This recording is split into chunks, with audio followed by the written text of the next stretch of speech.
I'll come to the story now. This is a story post-independence. This has, Hindus having a problem with Muslims and vice versa. This has two lovers who are not accepted by the society, people fighting for their land. Today, I'm doing this interview with you in 2020. How much of this has changed? That is really another reason to make A Suitable Boy, right.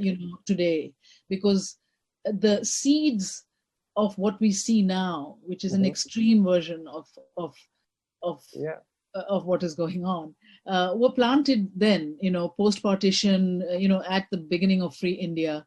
But the politics for me were critical because he had the prescience to write about these things, whether it was referring to Babri Masjid being built, being taken down, and temples being placed. That's not what I did. That's what Bikram did. Right. And it was so eerily prescient to be able to shoot that, to be able to do that, and to evoke that. Right.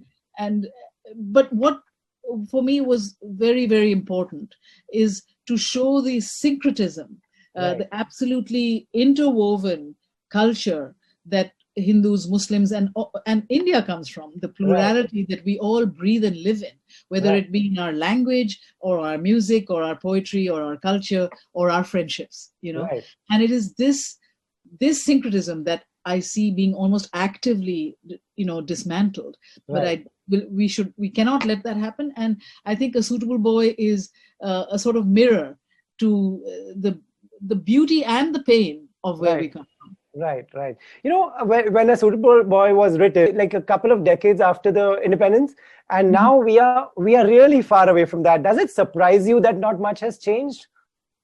Or does it upset you? It upsets me deeply that actually, even though we still live within that syncretism in daily life, it is being absolutely targeted for obliteration. Right. I had this terrible experience myself in Lucknow. I took the metro and I was so excited by seeing the signs in the metro in Urdu morphing into Devanagari, morphing into English.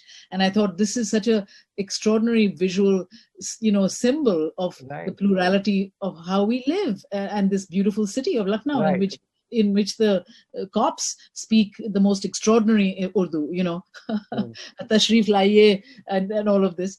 And I tweeted on it and I said, look, my first metro signs in Urdu.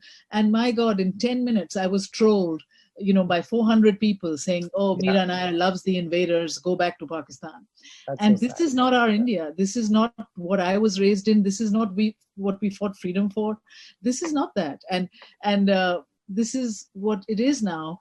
Sadly, not fully, but it's palpable, isn't it? It's around us, and I just think we have to rage against the dying of the light.